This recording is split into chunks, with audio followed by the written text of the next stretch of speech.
Hello, today we're going to work on linear problem solving notes. So we've actually done a bunch of different applications already in our linear functions unit. Today we're just tying them all together and kind of comparing each of the different formulas. So first of all, we have point slope form, which is y minus y1 equals m times x minus x1. Slope intercept form is y equals mx plus b. And standard form is ax plus by equals c. Now, when we're doing different application problems, you need to know when you can use point slope or slope intercept or standard form.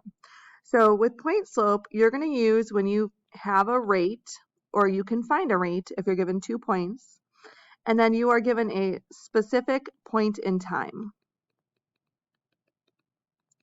So if you're given 2 values that go together as a coordinate point, you would use then point slope form.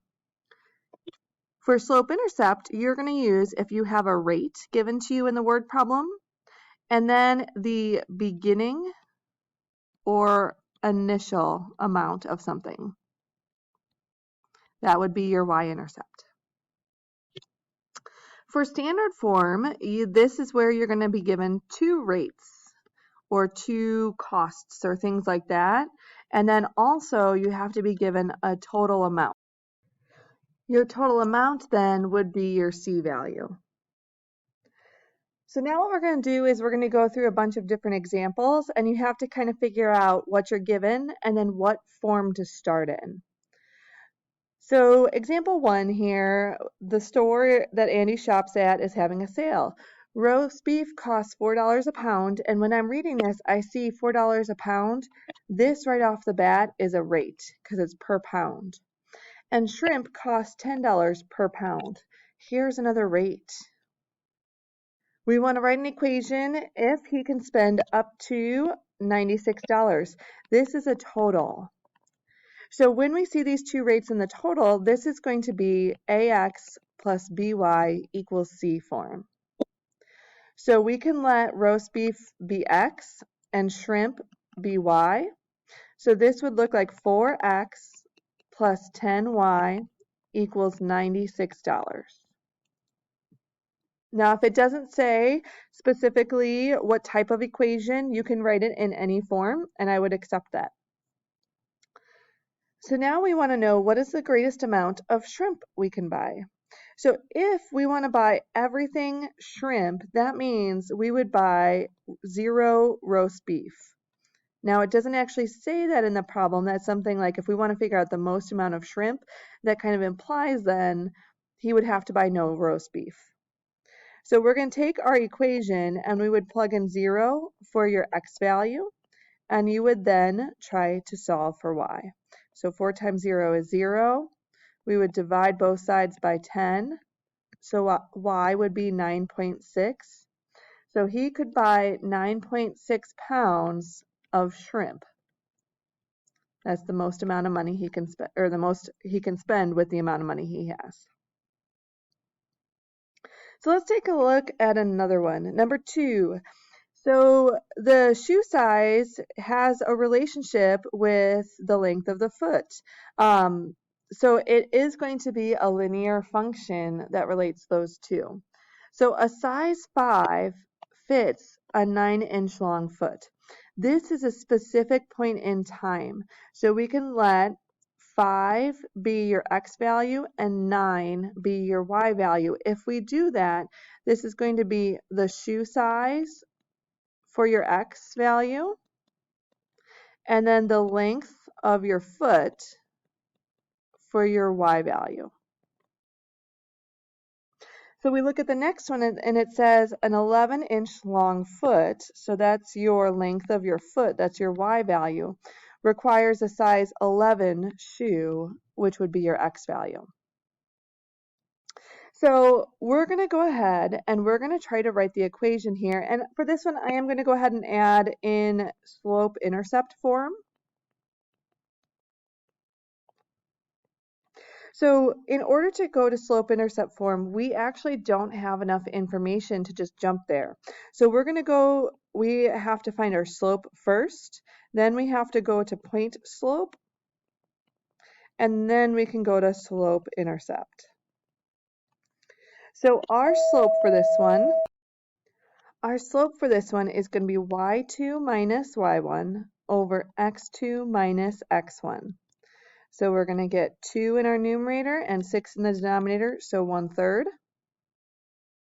Then you can pick either point. For this one, I'll go ahead and pick 5, 9. I'm going to do y minus y1 equals m times x minus x1. And we're going to now take it from point slope to slope intercept. We're going to do this by distributing. Y minus 9 equals 1/3 x minus 5/3. We're going to add the 9 to the other side to get y equals 1/3 x. Now you can calculate this however you want. If you wanted to find common denominators here, we're doing -5/3 plus 27/3. So we're going to get 22/3 for my y-intercept. So here's our equation in slope-intercept form to represent that relationship between shoe size and the length of the foot.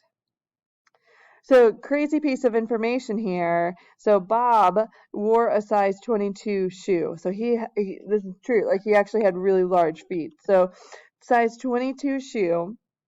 This shoe would be our X value.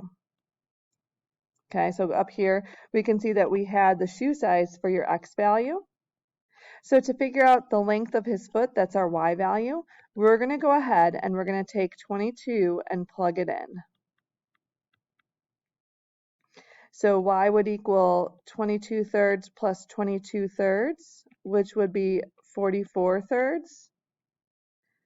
So his foot was 44/3 inches long, which if you wanted to think about that as like a actual decimal answer, we would get 13.3, so 13.3 inches long.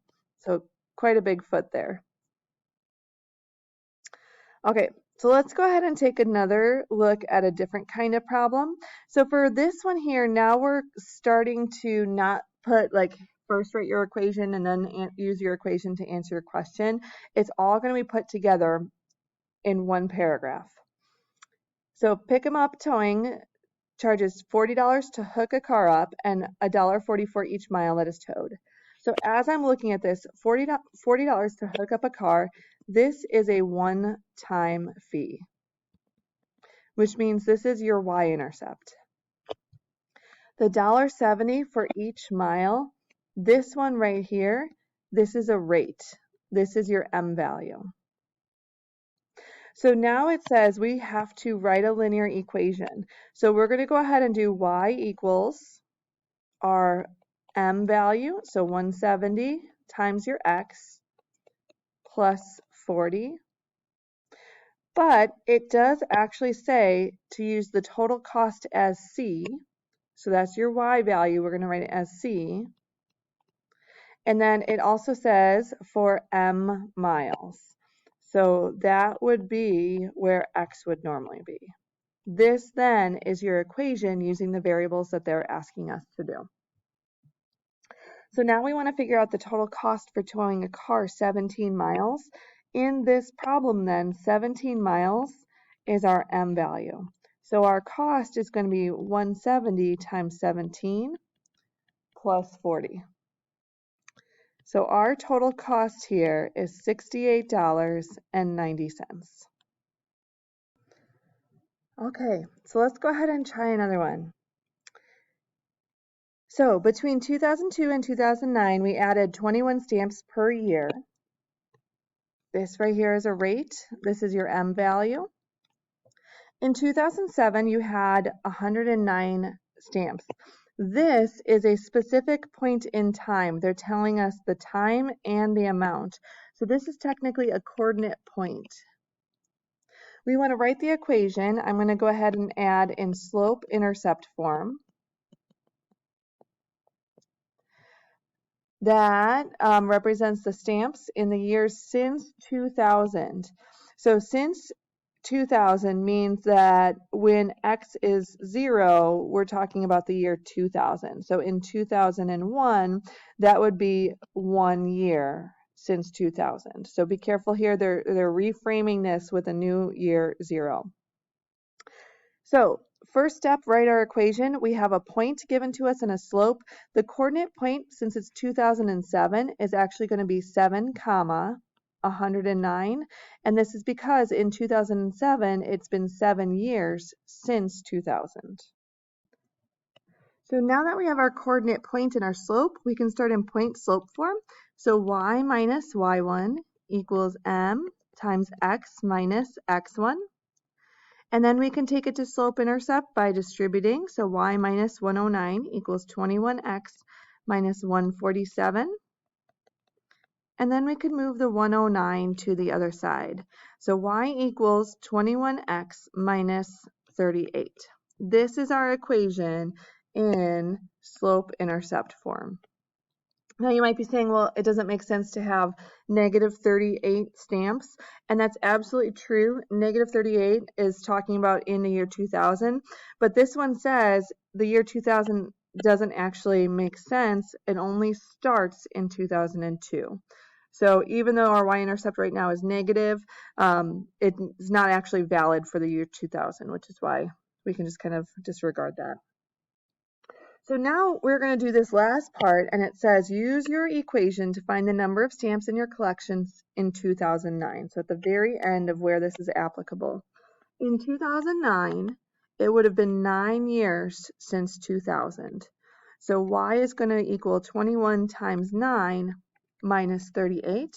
So there would be 151 stamps in 2009. So let's go ahead and try one more here together. So the cost for 7 dance lessons is 82. So right here, this is a coordinate point. 7 dance lessons is $82. 11 dance lessons is $122. So we have 2 coordinate points in time. We want to write the equation, and I'm going to add in slope-intercept form. So we're going to go ahead and we're going to use C as our y value and L as our x value. So first we're going to find our slope. So y2 minus y1 over x2 minus x1. So we get 40 divided by 4, and our slope would be 10. We're going to pick either coordinate point here, and normally we would write y minus y1, but we're going to use a C because it told us to.